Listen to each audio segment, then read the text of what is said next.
Hello student, myself Pankaj Kumar and welcome to my channel Easy Will Learn to the Concept of Physics।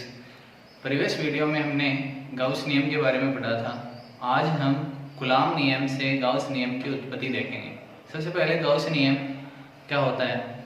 Gauss का नियम होता है कि किसी बंद पृष्ठ से निर्गत जो विद्युत फ्लक्स होता है फाई, वो उस बंद पृष्ठ में आवेश की मात्रा तथा 1/ε0 के गुणनफल के तुल्य होता है। अर्थात जो फ्लक्स होता है फाई वो इक्वल्स टू होता है Q/ε0। क्यों? जो उस बंद पृष्ठ में जितना चार्ज होता है, चार्ज इनक्लोज होता है, वो चार्ज होता है। ε0 वायु निर्वात की विद्युतशीलता, फाई इक्वल्स टू Q/ε0। अगर फ्लक्स का फॉर्मूला देखें तो close surface integral E vector dot ds vector equals to Q/ε0, ये फॉर्मूला भी होता है। तो इस फॉर्मूले को हम डेरिवेशन देखेंगे किसके नियम की सहायता से? कूलॉम नियम से गाउस नियम की उत्पत्ति, कूलॉम नियम का यूज करके। तो सबसे पहले इसका प्रूफ देखते हैं। प्रूफ के अंदर सबसे पहले जो मैंने डायग्राम बनाया है इसको समझते हैं। एक क्लोज सरफेस लिया मैंने गोलाकार, जिसके सेंटर पे पॉइंट O पे Q चार्ज रखा हुआ है। ये सेंटर पे पॉइंट O से R दूरी पर कोई पॉइंट P है जिस पर हम इलेक्ट्रिक फील्ड देखें तो इस पर फोर्स से जो पॉइंट P है इस पर पॉइंट टेस्ट चार्ज रखा हुआ है। ये Q चार्ज इस प्लस Q0 को रिपल करेगा इस डायरेक्शन में, तो फोर्स की डायरेक्शन इस डायरेक्शन में होगी, तो जिधर फोर्स की डायरेक्शन उधर ही इलेक्ट्रिक फील्ड E वेक्टर विद्युत क्षेत्र की डायरेक्शन होगी। और यहाँ पे बिंदु P पे मैंने एक एरिया वेक्टर लिया है इसके ऊपर, तो इस एरिया वेक्टर की डायरेक्शन भी इधर, क्योंकि जिधर से हम देखेंगे उधर ही एरिया वेक्टर की डायरेक्शन। तो इस फॉर्मूले इस डायग्राम में देखें तो E वेक्टर और ds वेक्टर के बीच जो कोण बन रहा है वो थीटा 0 डिग्री बन रहा है। ठीक है, तो यहाँ पे हम देखेंगे कूलॉम नियम से। तो सबसे पहले ये इस चार्ज के कारण, Q चार्ज के कारण Q0 चार्ज पर जो कूलॉम फोर्स कार्य करेगा वो कितना होगा? F equals to 1/4 pi epsilon Q0 upon r²। ये कूलॉम फोर्स कार्य करेगा। अब कूलॉम फोर्स से हम जो इलेक्ट्रिक फील्ड निकाल सकते हैं, क्योंकि we know that electric field E equals to F/Q0। F बल बटा टेस्ट चार्ज फ्रिक्शन आवेश। E इक्वल्स टू F की वैल्यू रखेंगे समीकरण 1 से, तो 1/4 pi epsilon Q0 upon r² into Q0। Q0 से Q0 कैंसिल आउट, हमारे पास E equals to 1/4 pi epsilon Q upon r²। Equation 2। अब इलेक्ट्रिक फील्ड, जो इलेक्ट्रिक फ्लक्स का फॉर्मूला है उसके चलते हैं। इलेक्ट्रिक फ्लक्स का फॉर्मूला होता है हमारे पास, we know that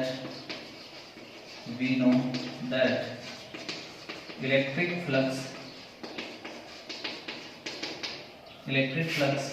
phi equals to close surface integral E vector dot ds vector. अब अगर डॉट प्रोडक्ट हटाएंगे, close surface integral E ds cos theta.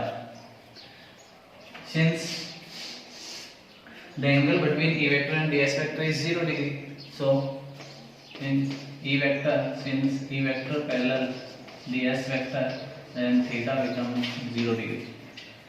Cos 0 की value 1, phi is equals to closed surface integral E ds cos 0। cos 0 1, so closed surface integral E ds। E integration से बाहर और समाकलन integration ds समाकलन। ये जो close surface लिया हमने एरिया वेक्टर अल्फांस लिया है, इसका यहाँ पे इंटीग्रेशन हो रहा है। अगर सारे एरिया का इंटीग्रेशन करेंगे तो इसका कुल क्षेत्रफल बन जाएगा। तो इसका कुल क्षेत्रफल कितना होता है? गोले का क्षेत्रफल 4 पाई r²। तो phi equals to E into 4 pi r²। And the putting value E from equation 2, E का मान रखने पर phi equals to 1/4 pi epsilon Q upon r² into 4 pi r²। 4 pi से 4 पाई कैंसिल, r² से r² cancel, and phi equals to Q upon epsilon. यही हमारा hence rule, यही हमारा कूलॉम नियम से गाउस नियम phi equals to Q upon epsilon, phi equals to Q upon epsilon. यही हमारा कूलॉम नियम से गाउस नियम की उत्पत्ति है, हेंस रूल। इसके बाद में एक अगला टॉपिक देखते हैं, गाउसीय पृष्ठ। जो हमारे बहुत काम आएगा। जब गाउस नियम के अनुप्रयोग पढ़ेंगे उसमें हम एक गाउसीय पृष्ठ की कल्पना करेंगे। उस गाउसीय पृष्ठ की कल्पना करके ही हम विद्युत क्षेत्र की तीव्रता निकाल सकते हैं। तो सबसे पहले गाउसीय पृष्ठ होता क्या है इसके बारे में देखते हैं, कुछ पॉइंट्स हैं। सबसे पहले ये जो गाउसीय पृष्ठ लिया जाता है वो एक स्वैच्छिक होता है, स्वेच्छा से लिया जाता है, स्वैच्छिक होता है, काल्पनिक होता है और बंद पृष्ठ होता है। स्वैच्छिक, काल्पनिक, बंद पृष्ठ होता है, पहली बात। सेकेंड, गाउसीय पृष्ठ ऐसा चुनते हैं जिसके अंदर जो इलेक्ट्रिक फील्ड है ई वेक्टर वो गाउसीय पृष्ठ की फलकों के या तो समांतर हो या लंबवत, ऐसा गाउसीय पृष्ठ होता है। क्योंकि समांतर हम जानते हैं कि phi equals to close surface integral E vector dot ds vector, तो इसको एक्सपेंड करते हैं ई ds cos थीटा। अगर समांतर होगा ई वेक्टर और ds वेक्टर तो theta 0 degree, since electric flux E ds। If theta is 90 degree then phi equals to 0। इसलिए ऐसा चुनते हैं गाउसीय पृष्ठ जिसके अंदर इलेक्ट्रिक फील्ड ई वेक्टर फलकों के या तो समांतर हो या लंबवत हो। तीसरा जो होता है वो है कि जो गाउसीय पृष्ठ है वो बेलनाकार हो सकता है, बेलनाकार, गोलाकार या किसी अन्य आकृति का भी हो सकता है, या किसी अन्य आकृति का भी हो सकता है। तो तीन चीजें हैं जो इस गाउसीय पृष्ठ में हमें याद रखनी है। सबसे पहले कि स्वैच्छिक होना चाहिए, काल्पनिक बंद पृष्ठ होना चाहिए।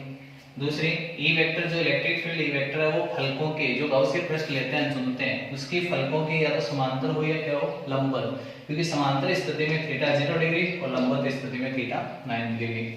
तीसरी बात, जो गाउसीय पृष्ठ है वो गोलाकार, बेलनाकार या किसी अन्य आकृति का भी हो सकता है। अब नेक्स्ट वीडियो के अंदर हम गाउस नियम के अनुप्रयोग के बारे में स्टडी करेंगे। इसके गाउस नियम के 5 अनुप्रयोग हैं जो बहुत ही ज़्यादा इंपॉर्टेंट है, चाहे वो स्टेट बोर्ड हो चाहे सीबीएसई बोर्ड हो। सभी के अंदर जो गाउस नियम के अनुप्रयोग है, एप्लीकेशंस ऑफ गॉस लॉ पूछी जाती है एग्जाम में हर साल। 5 इसके एप्लीकेशंस हैं जो हम एक एक करके स्टडी करेंगे। तो ये जो गाउसीय पृष्ठ है इसके अंदर बहुत ही अच्छा इसका रोल प्ले करने वाला है। Thank you so much video को देखने के लिए। अब नेक्स्ट वीडियो देखने के लिए चैनल को लाइक और सब्सक्राइब जरूर